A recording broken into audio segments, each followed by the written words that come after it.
Pasaya tayo, nagdiwang, nakapistahan ni San Ezekiel Moreno dahil naman natin na bahagi siya, malaki ang papel niya ating buhay dito sa ating parokya. Siya po ang nagtatag ng ating parokya at isa din po siya sa kinikilalang nagtatag ng bayan ng Puerto Princesa. Patanong po natin, ano po ba ang kasaysayan ng buhay ni San Ezekiel Moreno? Magbalik tanaw po tayo sa kanyang buhay. Kung maalala po natin, siya ay isinilang noong 9 ng Abril, 1848 sa Alfaro, La Rejoya, Espanya. Siya po ay sumali sa komunidad ng mga Agustinong Recoleto at nadestino bilang isang misyonero dito sa Pilipinas. Siguro matanong natin, maiisip natin, ano kayang nagtulak sa kanya para maging isang misyonero, para pupunta dito? Napag-alaman ko na nung panahong iyon, pag ikaw ay isang misyonero, bago ka umalis, merong despedida na gagawin sa iyong mga kabalangay, kabarangay. Ang despedida ito ay madamdamin dahil iniisip nila ito na ang huling pagkikita. Dahil pag ikaw ay aalis sa misyon ng panahong iyon, ang kanilang inaasahan ay hindi ka na babalik at doon ka na mamamatay sa pupuntahan mo. Kaya isang madamdamin. Kaya napakagandang tanong, ano ang nagtulak kay Ezekiel Moreno maging isang misyonero? Siyempre, isang bokasyon ang pagmimisyon. Pero sa tingin ko, ang isang dahilan kung bakit siya ay alay ng kanyang buhay para maging isang misyonero dahil patay sa ating Ebanghelyo ngayon dahil sa pag-ibig. Sabi ng ating Ebanghelyo, kung iniibig ninyo ako, wika ni Jesus, gawin ninyo, sundin ninyo ang aking mga utos. Isa sa mga utos ni Jesus, bago siya umakyat sa langit, kanyang habilin sa kanyang mga alagad at habilin din niya sa mga tagasunod ay humayo kayo sa buong sulok ng mundo, ipahayag ang mabuting balita. Kaya hindi kaduda-duda na pag-ibig ang dahilan kung bakit napunta si San Ezekiel Moreno dito sa atin. Kaya talagang tunay at isang ehemplong nagbigay magandang ehemplo si San Ezekiel Moreno sa buhay natin. Naorden po siya bilang isang diakono sa Haro, Iloilo noong 1870 at naorden na pagkapari sa kasunod na taon. Ibig sabihin, nung umalis siya sa Espanya, hindi pa tapos ang kanyang formation bilang isang seminarista. Maaring habang sila ay naglalakbay, at yun naman po ay dati na rin ginagawa noon, na habang nasila sa barko, ay patuloy ang kanilang formation o seminary formation. Kaya maaring habang nasa barko, sa ngayon, napakakomplikado yung mga formation ngayon, ano? Wala pang nagiging santo sa bagong formation natin ngayon. Pero dati, simple lang ang kanilang formation, pero mas may nasanto pa, ano? Kung ano-ano ng mga klase-klaseng mga binibigay. Pero sa kanila, sa barko lang ang kanilang formation house. No? So, na-ordain siya dito na sa Pilipinas. At kung siya naging pare, na-destino po siya dito sa atin, sa Palawan. At sabi ko kaniya, siya ang unang nagdiwang ng banal na misa dito sa Puerto Princesa. Ngunit hindi nagtagal ay nagkasakit siya ng malaria. Mayroon na po bang sa inyong nagkasakit ng malaria? Siguro may iba sa inyo nakasakit ng malaria, no? Hindi biro ang magkasakit ng malaria. May mga kasamahan akong pare na nadistino sa ibang bansa na may malaria. Ang kwento nila, yung mga katutubo na wala pang gamot, gagawin nila dahil pag nagkasakit ka pala ng malaria ay giginawin ka, no? Na katakot-takot na ginaw. Ang sabi nila, kwento nila sa amin, na hindi pa nagkamalarya, salamat sa Diyos. Yung mga katutubong, wala pang gamot, ang ginagawa na nagpapainit na lang, nagbibilad sa araw dahil para pangontra sa lamig. No?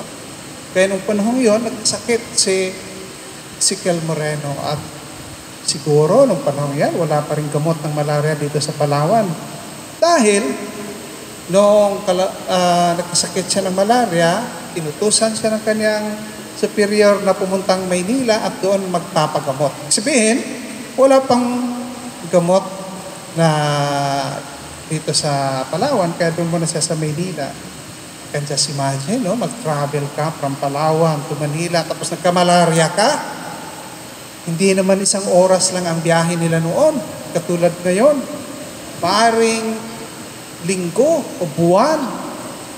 Sabi nga sa akin, nung pumupunta silang Cagayan Silio, no? Nung balangay pa yung sinasakyan nila, maaaring isang buwan silang naglalakbay sa dagat. Cagayan Silio pa lang yan. Ano na kaya kung Palawan hanggang Maynila, maaaring matagal kanilang biyahe. Kaya siguro ma-imagine mo yung the bout of malaria while traveling from Palawan to Manila. Hirap. Hirap talaga. Tapos, mabuti naman, nakarating siyang Maynila, nagamot, bumalik, pero hindi na pa siya bumalik dito. Napunta siya sa iba't ibang mga lugar, sa Negros, sa Mindoro, sa Las Piñas, at sa mga karatig na lugar. Sabi ni Bishop Ambo David, ang obispo ng Caloocan, mayroong traces na nakarating siya sa Caloocan. May traces na nakarating siya sa Caloocan. Kaya marami po siyang dinanang, marami po siyang narating na lugar. Dito, batay sa record, naabot niya hanggang Aborlan. No? Ma-imagine natin, ano kayang sinasakyan niya? Maaaring naglalakad lang siya. Hindi ko alam kung ilang oras na lakarin dito hanggang Aborlan. Ang pinakamahaba kong lakad sa buong buhay ko ay 10 oras nung ako'y bata pa. Pero parang hindi ko na kaya yata ngayong masakit ng aking tuhod na maglakad ng ganong katagal. Pero si Ezekiel Moreno, hindi naman po siya gala, pero talagang alakad, pumupunta sa iba't ibang lugar para ipahayag ang mabuting balita. Pagkatapos po ay, alam po ninyo sa isang misyonero, pag napatagal ka na sa lugar, mapamahal ka sa isang lugar. Pero kalaunan, pinauwi siya sa Espanya. Karamihan sa mga kilala kong misyonero, pag matagal na sila sa lugar, pag papauwiin, ay sinasalungat nila ang kanilang superior. Ayaw na nilang umuwi. Pero ito si, anak ko lang ito, conjecture ko lang ito, na very obedient talaga ito siya. Kasi nung pinauwi siya sa Espanya, siya po ay umuwi upang siyang gawing tagahubog ng mga magiging misyonero para sa Asia at Amerika. Lalo't at hindi madali ang kanyang pagbalik sa Espanya dahil panahon yon nang dumanas ng Giyera Sibil ang kanyang bansang sinilangan. At sa Giyera Sibil na yaon ay ang simbahan at ang mga pari ang kontraryan ng umaalsa. Malakas ang anti-clergy sentiment noon. Kaya hindi po biro ang dinanas na pagsubok ni San Ezekiel Moreno. Ngunit nakayanan niya ang lahat na ito. Noong 1888 ay pinadala naman siya sa Colombia. Alam ba ninyo kung saan ang Colombia? Sa South America, no? At upang ayusin ang gusot ng misyon ng mga Recoletos sa bansang iyon. Mukhang troubleshooter talaga ito si Kel Moreno. May gusot, pinadala. Ano?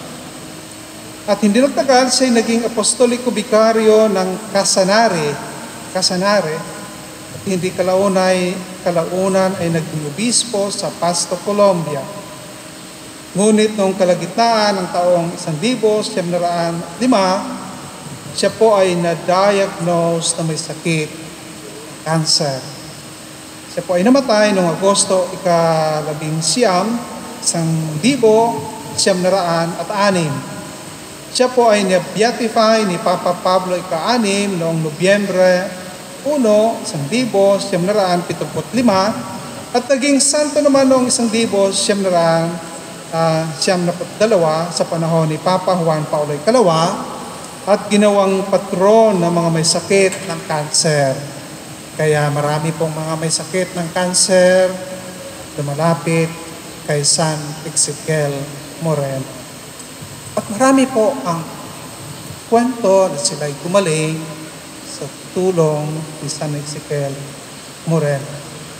Maraming hirap ang kanyang dinanas, hirap na nagbunga ng pagiging isang santo.